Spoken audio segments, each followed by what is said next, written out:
বই নিয়ে তো কথা বলিই, কিন্তু আজকে এই বাংলাদেশে বইয়ের মার্কেট কিভাবে শুরু হলো সেটা নিয়ে একটু কথা বলা যেতে পারে। আমার হাতে যে বইটি আছে সেই বইটির নাম চকবাজারের কেতাবপট্টি, লিখেছেন মোহাম্মদ আব্দুল কাইয়ুম। মোহাম্মদ আব্দুল কাইয়ুম একজন গবেষক।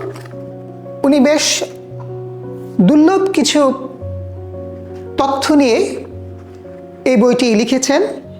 এই বইটি লিখতে গিয়ে উনি লন্ডনের যে ইন্ডিয়ানা লাইব্রেরি সেটারও সাহায্য নিয়েছেন, ওখান থেকে অনেক উপাত্ত সংগ্রহ করেছেন।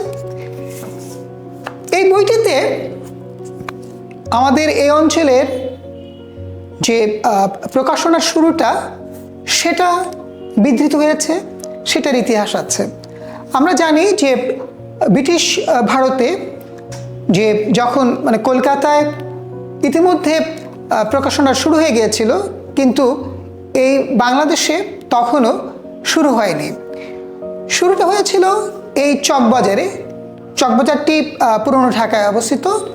চকবাজারে তখন মুসলমানদের রচিত যে পুঁথি সাহিত্য, সেই পুঁথি সাহিত্য এখানে ছাপা হতে শুরু করে, এবং শুধু ছাপা হওয়া নয়, সেখান থেকে এই বইগুলো এই পুরো বাংলাদেশে অর্থাৎ ব্রিটিশ শাসিত এই বাংলাদেশে নানান জায়গায় সেটার মার্কেটিং শুরু হলো।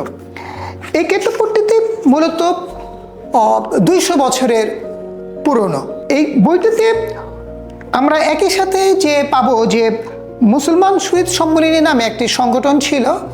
এটি মুসলমানদের একটি সামাজিক কালচারাল সংগঠন।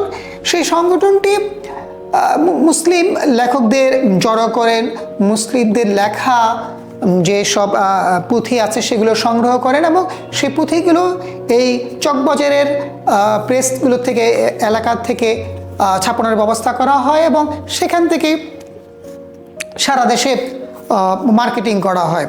তো আমরা এখন যে বাংলাদেশে যে প্রকাশনাটার অনেক জয় জয়কার হয়ে গেছে, এখন যেমন আধুনিক অনেক প্রযুক্তির সাথে আমরা বাংলাদেশিরা অভ্যস্ত হয়ে উঠেছি, কিন্তু এই অভ্যস্ত হয়ে ওঠার আগের যে প্রাচীন ইতিহাসটা যদি আমরা জানতে চাই যে কিভাবে আজকের এই প্রকাশনাটা এই পর্যন্ত আসলো, সেই 200 বছর আগের থেকে একটা ধারাবাহিকতার মধ্যে দিয়ে, সেই বইটা আমরা কিন্তু ইতিহাসটা পাবো চকবাজারের কেতাবপট্টির এই বইটার মধ্যে দিয়ে। বইটা খুবই ছোট কিন্তু খুবই গুরুত্বপূর্ণ।